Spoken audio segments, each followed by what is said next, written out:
नमस्कार। इस वीडियो में हम दुर्गा सप्तशती के चौथे अध्याय को सुनेंगे, जिसमें ऋषि मेधा देवी की स्तुति की कथा राजा सूरत और वैश्य समाधि को सुनाते हैं। ऋषि कहते हैं, अत्यंत पराक्रमी दुरात्मा महिषासुर तथा उसकी दैत्य सेना के देवी के हाथ से मारे जाने पर इंद्र आदि देवता प्रणाम के लिए गर्दन तथा कंधे झुकाकर उन भगवती दुर्गा का उत्तम वचनों द्वारा स्तवन करने लगे।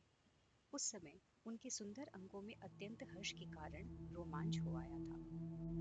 देवता बोले, संपूर्ण देवताओं की शक्ति का समुदाय ही जिनका स्वरूप है तथा जिन देवी ने अपनी शक्ति से संपूर्ण जगत को व्याप्त कर रखा है, समस्त देवताओं और महर्षियों की पूजनिया उन जगदम्बा को हम भक्ति पूर्वक नमस्कार करते हैं। वे हम लोगों का कल्याण करें।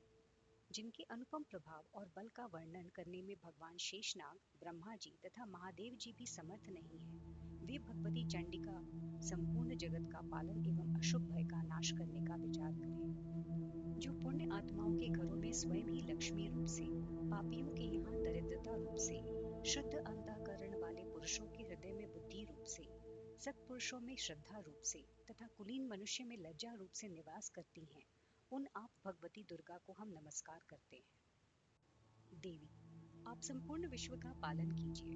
देवी, आपके इस अचिंत्य रूप का, असुरों का नाश करने वाली भारी पराक्रम का तथा समस्त देवताओं और दैत्यों के समक्ष युद्ध में प्रकट किए हुए आपके अद्भुत चरित्रों का हम किस प्रकार वर्णन करें। आप संपूर्ण जगत की उत्पत्ति में कारण हैं। आप में सत्वगुण, रजोगुण और तमोगुण, ये तीनों गुण मौजूद हैं, तो भी दोषों के साथ आपका संसर्ग नहीं जान पड़ता। भगवान विष्णु और महादेव जी आदि देवता भी आपका पार नहीं पाते। आप ही सबका आश्रय है। यह समस्त जगत आपका अंशभूत है, क्योंकि आप सबकी आदिभूत अव्याकृता परा प्रकृति है। देवी, संपूर्ण यज्ञों में जिसके उच्चारण से सब देवता तृप्ति लाभ करते हैं, वह स्वाहा आप ही हैं। इसके अतिरिक्त आप पितरों की भी तृप्ति का कारण है, अतएव सब लोग आपको स्वधा भी कहते हैं। देवी, जो मोक्ष की प्राप्ति का साधन है, अचिंत्य महाव्रत स्वरूपा है, समस्त दोषों से रहित जितेंद्रिय तत्व को ही सार वस्तु मानने वाले तथा मोक्ष की अभिलाषा रखने वाले मुनिजन जिसका अभ्यास करते हैं, वह भगवती पराविद्या आप ही है। आप शब्द स्वरूपा हैं। अत्यंत निर्मल ऋग्वेद, यजुर्वेद तथा मनोहर पदों की पाठ से युक्त सामवेद का भी आधार आप ही हैं। आप देवी, त्रयी और भगवती हैं। इस विश्व की उत्पत्ति एवं पालन के लिए आप ही वार्ता के रूप में प्रकट हुई हैं। आप संपूर्ण जगत की घोर पीड़ा का नाश करने वाली हैं। देवी, जिससे समस्त शास्त्रों के सार का ज्ञान होता है, वह मेधा शक्ति आप ही हैं। दुर्गम भाव सागर से पार उतारने वाली नौका रूप दुर्गा देवी भी आप ही हैं। आपकी कहीं भी आसक्ति नहीं है। कैटभ के शत्रु भगवान विष्णु के वक्षस्थल में एकमात्र निवास करने वाली भगवती लक्ष्मी तथा भगवान चंद्रशेखर द्वारा सम्मानित गौरी देवी भी आप ही हैं। आपका मुख मंद मुस्कान से सुशोभित, निर्मल, पूर्ण चंद्रमा के बिंब का अनुसरण करने वाला और उत्तम सुवर्ण की मनोहर कांति से कमनीय है। तो भी उसे देखकर महिषासुर को क्रोध हुआ और सहसा उसने उस पर प्रहार कर दिया। यह बड़े आश्चर्य की बात है।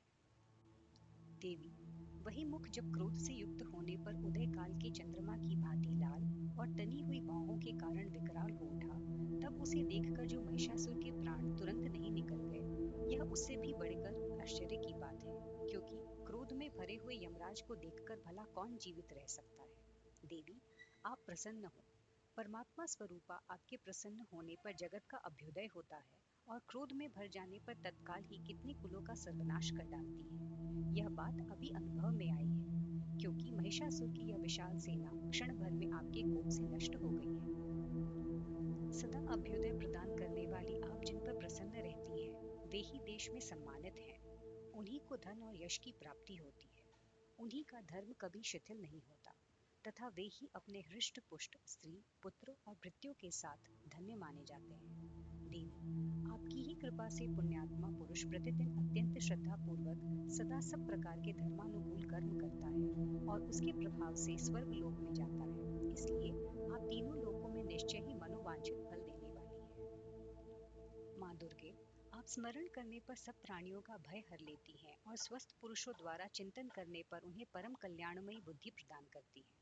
दुख, दरिद्रता और भय हरने वाली देवी, आपके सिवा दूसरी कौन है जिसका चित्त सबका उपकार करने के लिए सदा ही दयाद्र रहता हो। राक्षसों के मारने से संसार को सुख मिले तथा ये राक्षस चिरकाल तक नरक में रहने के लिए भले ही पाप करते रहे हों, इस समय संग्राम में मृत्यु को प्राप्त होकर स्वर्ग लोक में जाएं। निश्चय ही यही सोचकर आप शत्रुओं का वध करती है। आप शत्रुओं पर शस्त्रों का प्रहार क्यों करती है? समस्त असुरों को दृष्टि मात्र से ही भस्म क्यों नहीं कर देती? इसमें एक रहस्य है। ये शत्रु भी हमारे शस्त्रों से पवित्र होकर उत्तम लोकों में जाएं, इस प्रकार उनके प्रति भी आपका विचार उत्तम रहता है। खड़ग के तेज पुंज की भयंकर दीप्ति से तथा आपके त्रिशूल के अग्रभाग की घनीभूत प्रभा से चौंधिया कर जो असुरों की आंखें नहीं फूट गई, उसमें कारण यही था कि वे मनोहर रश्मियों से युक्त चंद्रमा के समान आनंद प्रदान करने वाले आपके इस सुंदर मुख का दर्शन करते थे। देवी, आपका शील दुराचारियों के बुरे बर्ताव को दूर करने वाला है। साथ ही यह रूप ऐसा है जो कभी चिंतन में भी नहीं आ सकता और जिसकी कभी दूसरों से तुलना भी नहीं हो सकती, तथा आपका बल और पराक्रम तो उन दैत्यों का भी नाश करने वाला है जो कभी देवताओं के पराक्रम को भी नष्ट कर चुके थे। इस प्रकार आपने शत्रुओं पर भी अपनी दया ही प्रकट की है।